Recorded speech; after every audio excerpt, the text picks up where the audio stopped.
Halo, sanam ko Johar, ingi Sunil Soren, madi Sunil Soren YouTube channel re ape sanam ko sagun daram mena. Adi ema video ko penyel katnya, ape subscribe katnya na, te adi saraj mak kena. Tinya video ho bises khas, aku tanya seter kena ape tolare, tihinda bungal mara. Jharkhand disam re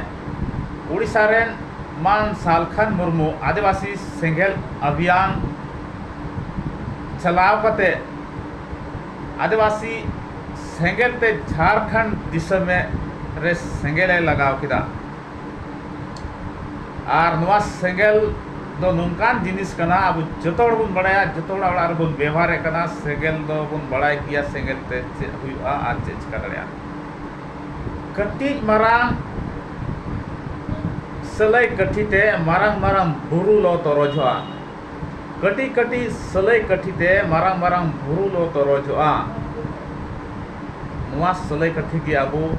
उतु दाका इसिन रे बुन लाड़चाड़े कना चूल्हा बुन सेंगेल कना नुआ सेंगेल दो मजा कमिया और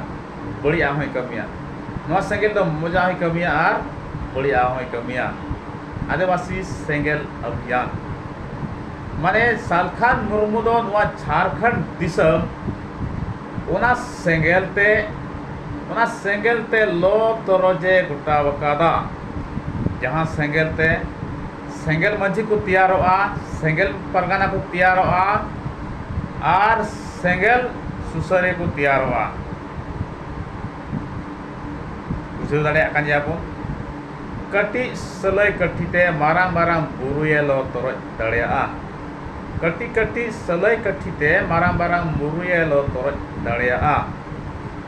ओना सलाई कठी रिया सेंगेल गी नुई सालखन मुर्मू झारखंड दिसम रे सेंगेले जुलका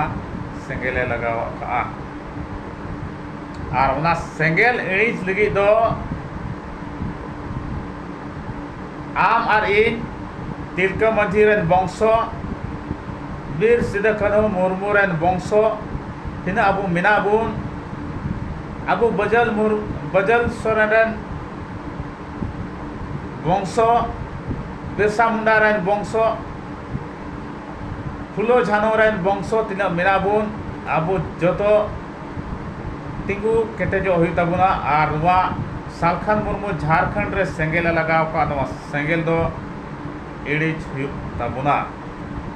सालखान जहां झारखंड दिसम रे सेंगेले जुलका सेंगेले लगाव का नुआ दो अबू इडी हुई तबुना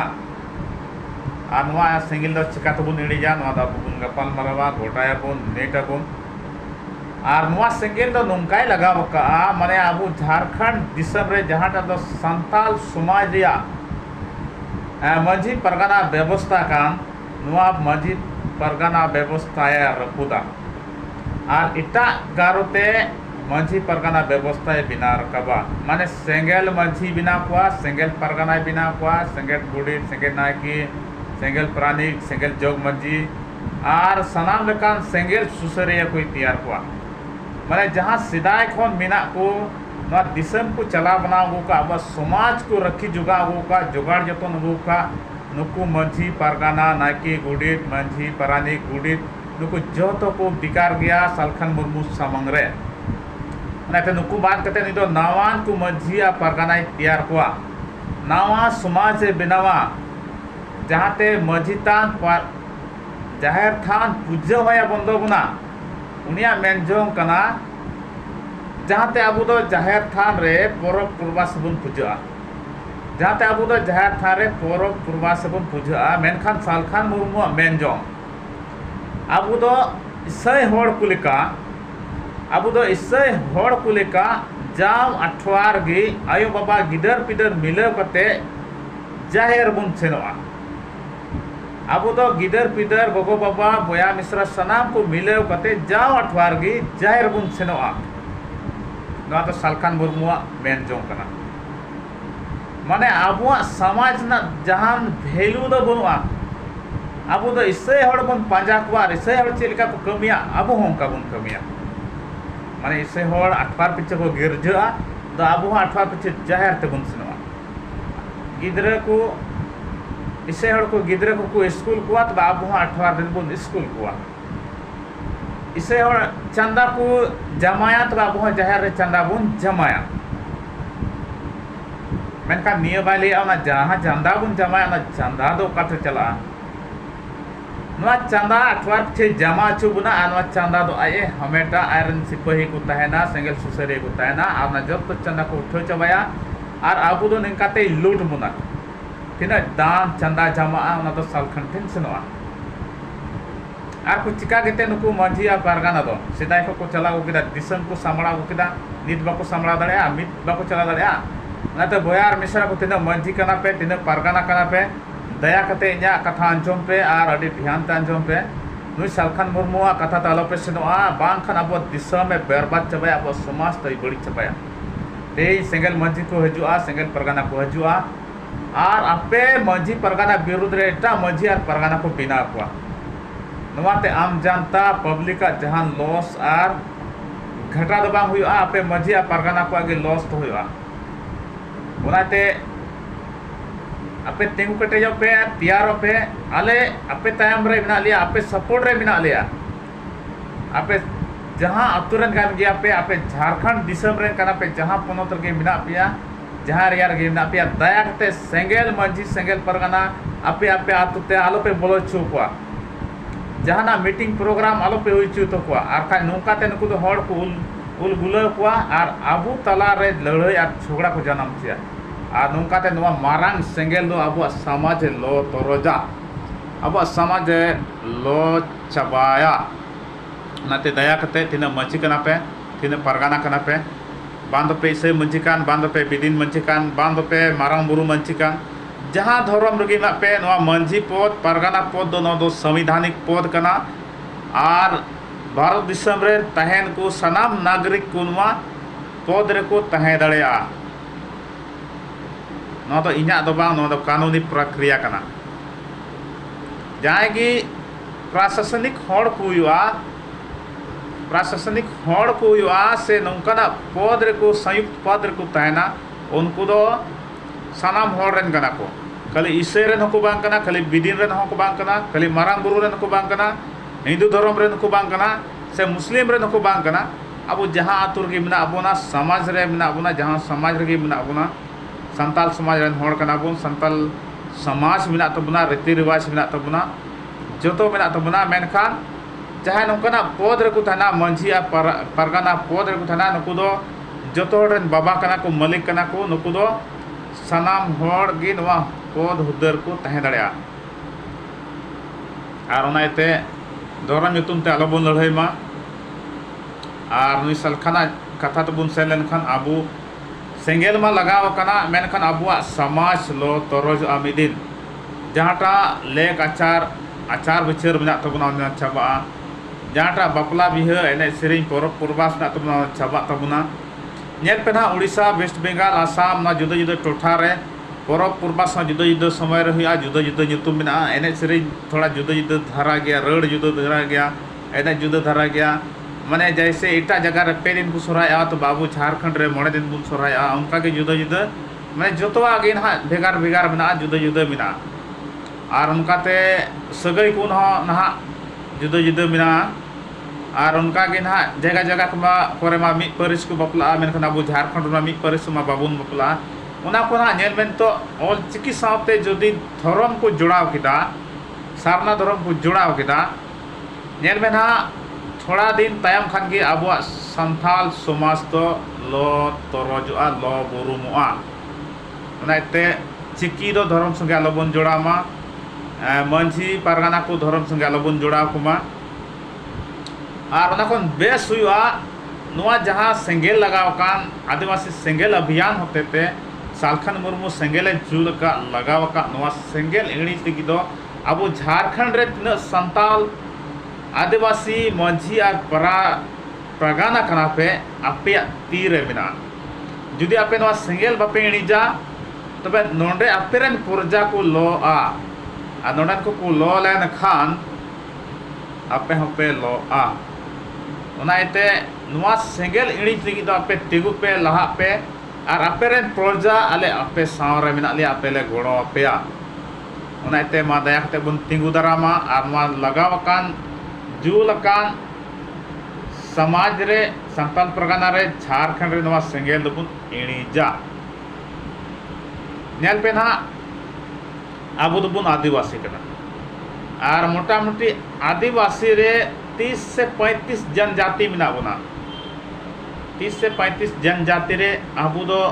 आदिवासी कना बो मेनखान आबो जुदो जुदो जाति रे बुन हटिया कना और आबो इटा जात संगे बाबुन बापला बिहो दड़िया जम जाति बुन कोय पा जम जाति बुन एमे कना मेनखान आबो जहां नवा समाज मिना नवा रे एटकेटणे मिना एटकेटणे दो नवा गे आबो जहां समाज कना ना नवा दो हिंदू संगे प्रभावित कना हिंदू धर्म खन प्रभावित कना हिंदू रे 4 वर्ण मिना 4 हटिंग मिना 4 हटिंग रे हड़ को हटिंग कना और उनको आको हिंदू तो को हिंदू कान गया मेनखान इटा इटा हटिंग रे हड़ मिना को ओना रहो अडी उत्तर हटिंग मिना को उनको आको आको रे बाको बापला बिहा लट्टू को लट्टू जात संगे को बापला कटी जात को कटी जात संगे को बापला उनका गे तेहिन आबो संताल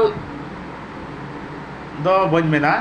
माने आदिवासी रे अडी उत्तर जात मेना आबो अडी उत्तर भाषा बन रोड़े कना मेनखान आबो आदिवासी दो बन मिटेन गया बन मेनखान आबो रे उनकान जोड़ा बनुआ एकता दो नवा एते बनुआ यूनिटी नवा एते बनुआ आबो रे बाबुन बापला बिहा आबो रे कफरिया मेना हेपेरेंडे को कफरी दो नवा एते गे आबो दो उनको बो मिता को उनको एटा जत कना को उनको कुमना उनको दो एटा जत कना को आर उनका ते आबो रे बिगार हिजु कना आर उना कोन आरहो मारा जिनिस लय बना तिहिन संताल रे तिहिन दो आरहो सालखान मुर्मू मिटन सेंगेल जुल किदा उना दो नवा सेंगेल कना माने नुकु दुको इसय कना नुकु दुको बिदिन कना नुकु दुको मारांग बुरु कना नुकु दुको सत्संग कना नुकु दुको हिंदू कना आराम नेल लखान तिहिन आबो समाज रे सरिगी उनका गे मिना कोआ